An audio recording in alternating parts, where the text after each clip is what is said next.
Kumusta? Ito ang lingkod nyo, si Aling Basyang, na maghahatid sa inyo ng mga kwentong katatakutan. Magandang araw sa inyong mga tagapakinig ng aking bagong channel ng Basyang Horror Stories. Sana'y suportahan nyo ang nagsisimulang channel ng inyong butihing lingkod. Ang kwentong aking isasalaysay ay hango sa aking malikot na kaisipan. Ito ang buhay ni Berta, isang dalag, binabae, ay Sirena, 23 na taong gulang. Dahil sa ulilan na sila sa ama, ay siya na ang kanyang inaasahan ng kanyang ina sa paghahanap buhay, lalo na't siya ang panganay sa kanilang magkakapatid. Maaga pa lang ay aligaga na si Berta sa pag-aayos ng kanyang mga panindang suman. May paninda siyang sumang moryekos at sumang malagkit. Iikutin niya kasi ang kasulok-sulukan ng kanilang barangay upang mapaubos ang paninda nito. Ay bro, check! Ay, ganda ka day! Tawa rin bro ha! Lipstick na red. Tiyak na maumaling kayo sa kissable lips ko na to. Sino kayong mapalad na kaway? Hagikik ni Berta na tinitignan ang pagkakaayos ng mukha sa maliit na daladalang pink na salamin sa kanyang bulsa na may design pang Hello Kitty. Berta! Pabili nga ng suman mo! Sakto, binamano ako. Dapat may tawad yan. Ani ni Aling Karing na kapitbahay ni Berta at may tangan pa itong kape sa kanyang kanang kamay. At ang kaliwang kamay naman nito ay nadukot ng mga barya sa bulsa ng kanyang butas-butas na duster. Aling ka rin naman! Maawa ka naman sa beauty ko!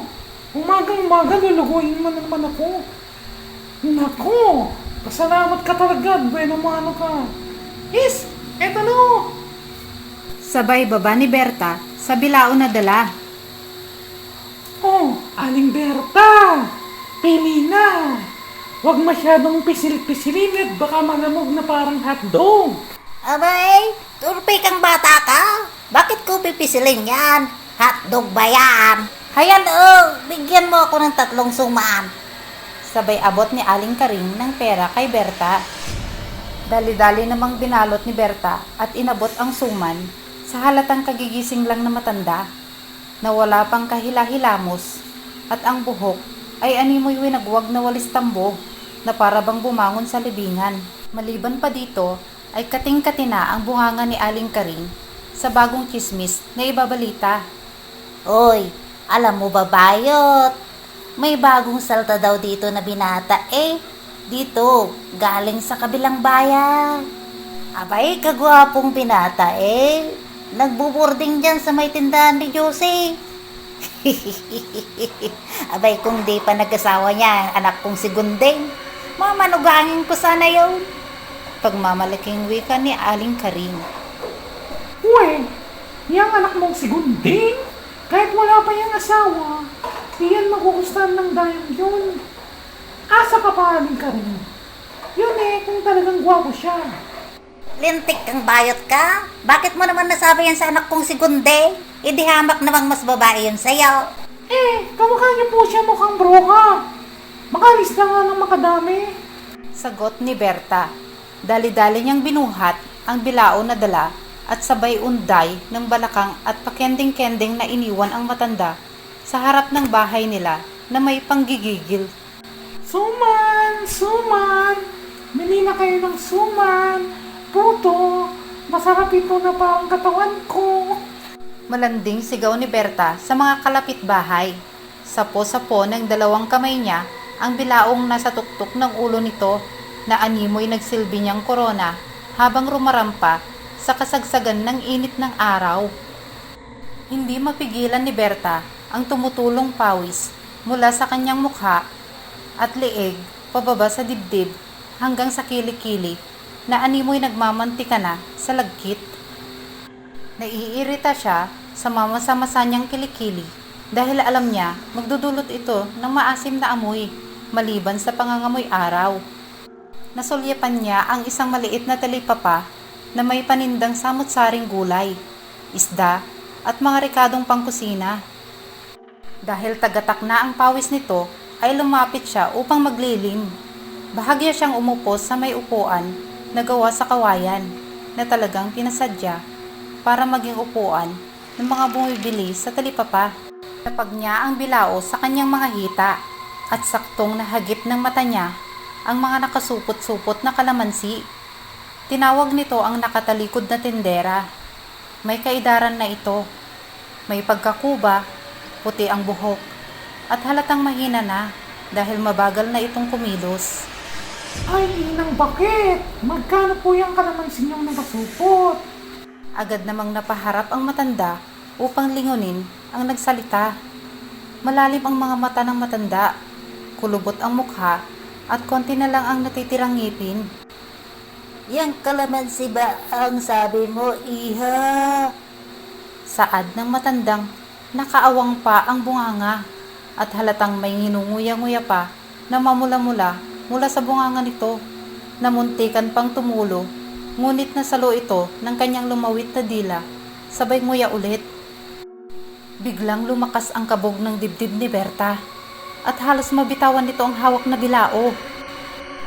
Ay, aswang! Diyos ko, inang tanghaling tapat! Bakit nag-transform ka na? Sapo-sapo ang dibdib na nanginginig at lakas na loob na wika nito sa matanda.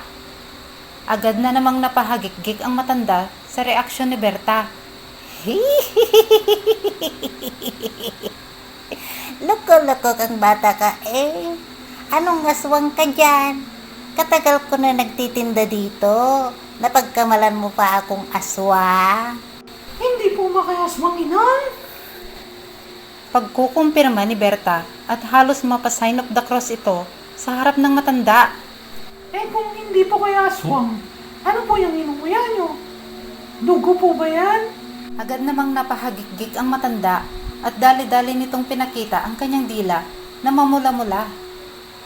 Abay nga ito. Nanganganga ako dahil ito lamang ang libangan ko. Ano, bibili ka ba ng kalamansi? 10 piso lang yan, iho.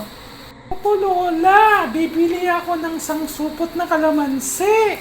Kasi kukuskus ko sa kilikili ko pag uwi ko. Mamamaw kasi to pag natuyuan ng pawis. At saka, iha po ako, inang, hindi po iho. Agad namang binayaran ni Berta ang kalamansi at binentahan pa ang matanda ng puto para quits-quits na lang daw. Paglipas pa ng maghapon na pag-iikot, ay halos maubos na ang paninda ni Berta. Kaya nagdesisyon na itong umuwi, dala ang kanyang naiwang suman at ang binili nitong kalamansi. Kagaya ng inaasahan, haggard na naman siyang umuwi at amoy pawis na sa tindi ng init ng araw. May suman pa ba? Tanong ng lalaki sa kanyang likuran. Hindi pamilyar ang boses na yun sa kanya, kaya agad siyang napalingon at halos kainin siya ng lupa at layasan ng sariling kaluluwa nang makita ang napakakisig at mistisong lalaki. May suman pa ba? Tanong ulit ng lalaki kay Berta. Hindi maiwasan ni Berta na mapatitig dito at mapahanga sa mga malamlam na mata ng lalaki, mapula-pulang labi, matangos na ilong na animoy si Sam Melby. Agad nitong dinakot ang natitirang suman, sinupot at nakayukong inabot ito sa lalaki. Ito na, kunin mo na, free na yan, kasi pauwi na ako. Ay naku, nakakaya naman. Eto, kunin mo 100. Sabay abot ng mistisong lalaki ang 100 papel kay Berta. Naku, wag na, free na yan. Pero bukas, may bayad na. Salamat, ako nga pala si Cedric. Ikaw, anong pangalan mo? Bahagyang hinawi ni Berta ang kanyang one-length na buhok na may kulay pang ash blonde, paipit sa kaliwa niyang tenga. Ako pala si Bernadette. Hehe, joke. Bertang bakla pala. Kinikilig na sabi nito Napangiti naman ang binata sa kanya. Nakala mo siya si Maria Makiling, naubod ng hinhin. Berta! Berta, halika na dito! Hiyaw ng kanyang ina. Agad namang napalingon si Berta sa nanay niya, na animoy nakapamewang pa habang tinatawag siya. Ano ba yan naman yan, Nay? Nakakagulat ka naman. Nakakaya naman kay... Ay, nasan na siya? Paglingon nito ay agad siyang nagulat dahil wala na si Cedric sa kanyang harapan. Halos magdabog si Berta sa nanay niya na naglalakad palapit pa sa kanya. Oh, ano yung mukha mong yan? Bakit ka nakasimangot dyan? Akala mo naman natalo ka sa loto. Eh kasi naman, Nay, wala na. Nawala na ang aking dream boy. Bakit ka ba kasi natawag sa akin, Nay? Asus! Mr. Dream Boy ka dyan. Walang ganyan, Noy. May pera ka ba dyan?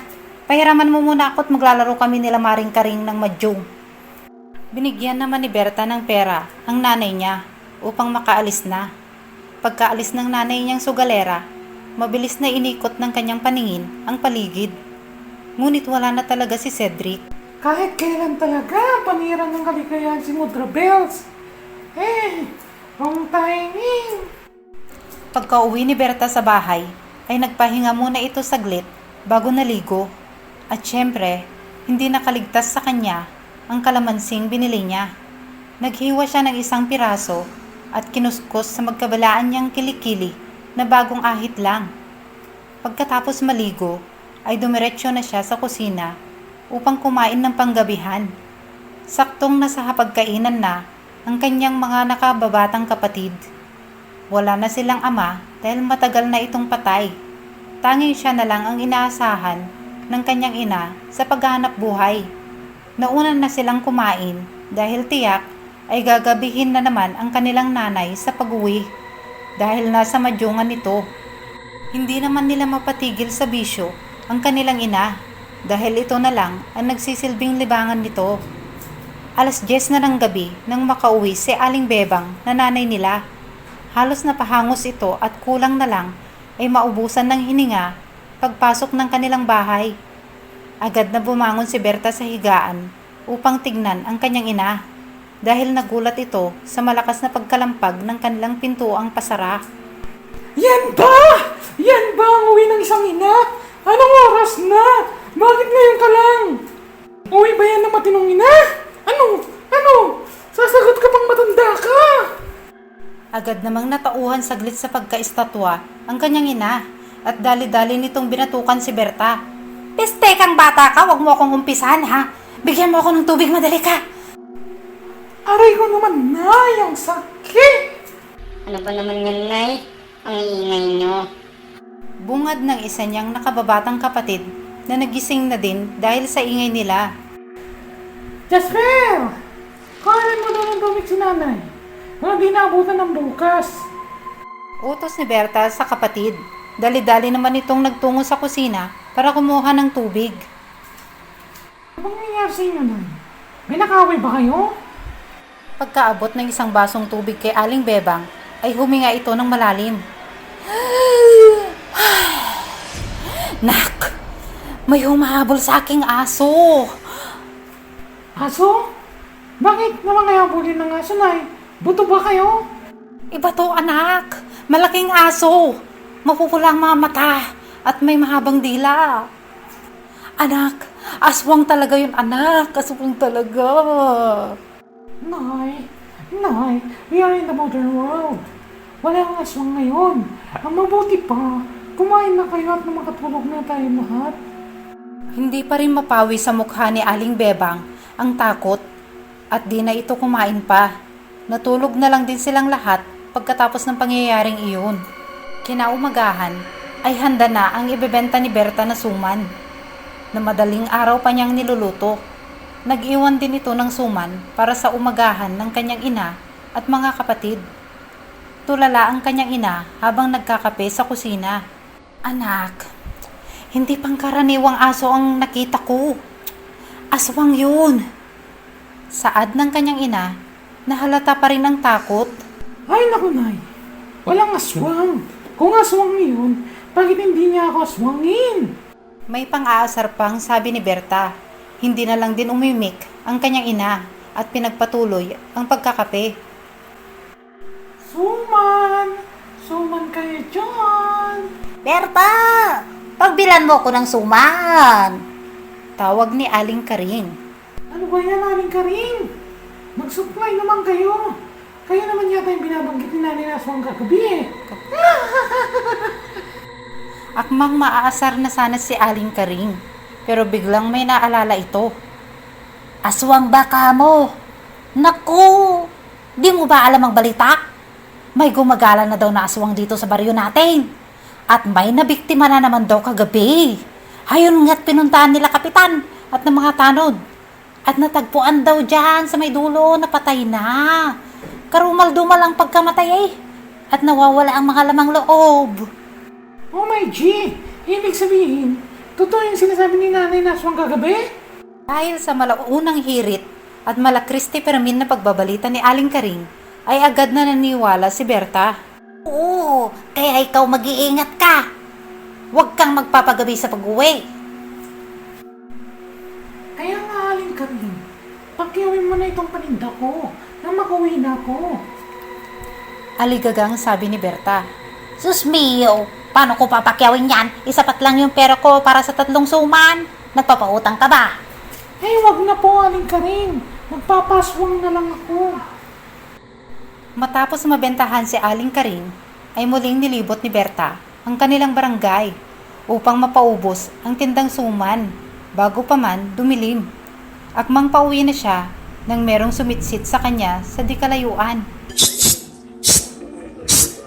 Paglingon niya, nakita muli niya si Cedric. Bumilis ang pagkabog ng kanyang dibdib habang dahan-dahang lumalapit sa kanya si Cedric. Ay, Cedric, is it you? Is it me? Or it's just us? Ay, ikaw pala, Cedric. Tuluyan na nga nakalimutan ni Berta ang maghapon niyang pagod sa pagbibenta ng suman at animoy inuugoy-ugoy ang kanyang buhok sa hangin na parabang model ng sunsilk. Oo, Berta, may tinda ka pa bang suman? Suman lang ba ang hanap mo? O ako? Oo, masarap kasi eh. At matamis katulad ng mga ngiti mo. Sabay kindat ni Cedric kay Berta. Kulang na lang ay tubuan ng pakpak si Berta at lumipad sa sobrang kilig ng kanyang nadarama. Wala na eh. Ubus na, pero kung gusto mo, punta ka mamaya sa bahay. Sabay turo ni Berta sa kanilang bahay na malapit lang din sa lugar na pinag-uusapan nila. May mga suman pa doon na natira. Ipagtatabi kita. Just find me there. I'm just there. Sabay pakyut nito sa binata. Ay sige, di ba nakakaya? Huwag kang mahiya. Walang hiya ako. Matapos nilang mag-usap, ay nagtungo na si Berta sa kanilang bahay. Nagulat ito dahil nadatnan niya ang kanyang nanay sa bahay. Natakot na siguro itong lumabas ng bahay dahil sa napapabalitang aswang. Maayos na rin yon dahil hindi na napapadalas sa pagmamadyong ang kanyang ina. Katulad ng nakagawian, umupo muna si Berta upang magpahinga. Saka ito nag-shower. Pagkatapos ay naghiwa na naman ito ng kalamansi upang ikuskus sa kanyang magkabilaang kilikili. Dahil sa kalamansi ay nawala ang nakakasulasok na amoy ng kanyang mga kilikili. Pagkatapos nila makakain ng hapunan, ay tumambay na si Berta sa labas ng kanilang bahay upang abangan si Cedric. Naalala niya kasi na nasabihan niya itong bibigyan niya ito ng suman. Lumipas ang matagal na pagtitiis sa maraming sipsip ng lamok na halos mag-donate na siya ng dugo at ilang oras na paghihintay ay walang Cedric na dumating. Panay pa rin ang hikab nito dahil sa antok. Papasok na sana ito sa kanilang bahay nang biglang may sumitsit sa kanya sa may puno ng mangga sa harap ng bahay nila. Agad naman niyang naaninag ito, si Cedric. Ay, Cedric! Liga! Kunin mo na yung mga suman. Bago pa ako mawalan ng ulirat dito. Kaya hintay sa'yo. Pupunta ka din pala. Di mo man lang sinabi na pupuyatin mo pala ako. Dahan-dahan namang lumapit si Cedric. Pailalim ang tingin nito at iba ang aura niya na animoy may kakaiba sa kanya. Bigla nitong hinablot ang bakla. Out, Cedric! Nakakagulat ka naman! Huwag naman dito! Nabibigla ako sa'yo! May binabalak ka ba sa akin? Diyos ko! Virgin pang puwet ko, Cedric! Kinikilig pang sabi ni Berta na parabang sinapian siya ng 1,000 kalandian. At agad naman niyang nilapit ang kanyang katawan sa lalaki na animoy naghihintay na nasasagpangin siya. Napapikit ito habang hinihintay ang gagawin sa kanya ni Cedric. Bahagya pa siyang kinikilig nang lumapat ang labi ni Cedric sa kanyang leeg, pababa sa kanyang balikat, nang animoy may sinisinghot ito. Hindi akalain ni Berta na ganun pala kalibog si Cedric at ura-urada ay magkakalove life na siya. Hinayaan niya lang ito sa kanyang ginagawa at matamang napapikit at di na makapaghintay na wasakin ng mapusok na lalaking ito ang kanyang pagkabirhen. Wait, Cedric! Ovarin ko lang tong tupis ko. Agad namang nagboluntaryong maghubad ng t-shirt si Berta. Sa pagtaas ng kanyang mga kamay upang hubarin ang t-shirt niya, ay napasinghal si Cedric na animoy nakaamoy ng sobrang bahong amoy. Napaigtad si Cedric at agad na naitulak si Berta na siyang dahilan upang maitumba ito sa lupa. Aray! Cedric naman ang syakit! Naing ni Berta na akmang itataas nito ang tingin upang lumingon kay Cedric. At laking pagkasindak niya nang makita niyang nagbagong anyo ang lalaki na kanina'y pinagpapantasyahan lang niya at inaakala niyang bubuntis sa kanya, bubusog sa kanyang bulto-bultong kaligayahan. Ang isang mistisong lalaki na napakagwapo sa kanyang paningin ay naging isang anyong itim na malaking aso na nanlilisik ang mga mata, naglalaway at akmang susugod na sa kanya nang bigla niyang inaitaas ulit ang kanyang mga kamay upang itakip ang mga braso sa kanyang mukha. Dala ng matinding takot, napapikit ito at nagmakaawa kay Cedric na huwag siyang saktan. Isang sipsip ng lamok ang dumampi sa kanyang pisngi at agad siyang napamulat. Aray ko naman, visit kang lamok ka. Paglingon ni Berta sa paligid, ay wala na ang malahalimaw na aso. Wala na rin si Cedric. Dali-dali siyang napatakbo sa loob ng kanilang bahay at walang ano-anong nilak ang pintuan. Siniguro din niyang sarado ang mga bintana at pintuan sa kusina. Butli-butlig ang pawis niya at sa sobrang tensyon ay pati kilikili niya ay namamawis na rin. Nagtaka siya na wala man lang ni isa sa bahay nila at ang mga kapitbahay nila ang nakarinig at nagising sa mga sigaw niya sa pag-atake ni Cedric. Dali-dali itong nagtungo sa kanilang altar sa sala at nagdasal upang mapawi ang kanyang takot. Na lang din inabala ni Berta ang kanyang mahimbing na natutulog na nanay at mga kapatid. Unti-unti na nitong nakukuha ang kanyang antok nang biglang may narinig siyang sigawan sa labas. Mga kapitbahay niya yon na animoy galit na galit. At siyang napabangon at sumilip sa may siwang ng bintana ng kanyang kwarto. Nakita nitong nagkakagulo ang kanyang mga kapitbahay sa labas. Doon siya nagkaroon ng lakas ng loob na lumabas ng kanilang bahay. Nagising na din ang kanyang nanay at ang kanyang mga kapatid dahil sa ingay ng kanilang mga kapitbahay. Nagsilabasan ito sa bahay upang makiosyoso. Ayon kay Aling Karing, may nakita daw na aswang sa bubong ng bahay ni Aling Josie at napag-alamang buntis pala ang dalagang anak nito. Agad namang rumisponde ang mga nagpapatrol na tanod ng gabing yon. Ngunit hindi na nila nahabol pa ang aswang na bigla na lang naglaho sa madilim na lugar. Natapwat hindi ito nahuli ay alam na ni Berta na si Cedric ito. Dumagundong na matinding kaba ang kanyang dibdib at naisip na ito na talaga ang pinakamasakit niyang heartbreak. Agad namang naging alerto ang mga tao upang maglagay ng mga pangontra sa kanilang mga bahay at nakita ni Berta na nagpipitas si Aling Karing ng bunga ng kanyang tanim na kalamansi sa harap ng kanilang bahay. Kaya tinanong niya ito. Aling Karing, gabing-gabi na. Nag-aarabas ka pa dyan ng kalamansi?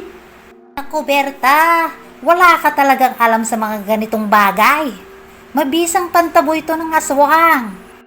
Sa nasabing yon ni Aling Karing, ay naalala ni Berta ang kalamansi na nabili niya sa talipapa na lagi niyang kinukuskus sa kanyang kilikili. Iyon kaya ang dahilan kung bakit hindi siya naaswang ni Cedric. Agad na kumalat ang balita sa kanilang barangay kinaumagahan ang tungkol sa aswang. At nagmula noon ay hindi na rin nagpakita pang muli si Cedric. Marami ang naghinala na baka si Cedric nga ang aswang sa kanilang barangay. Nakaramdam si Berta ng lungkot dahil hindi pa rin nabigyang katuparan ang pangarap niyang magka-love life. Ngunit masaya ito dahil tumigil na ang kanyang nanay sa pagmamadyong dahil sa takot sa aswang, natakot sa kalamansi, sa kilikili ni Berta.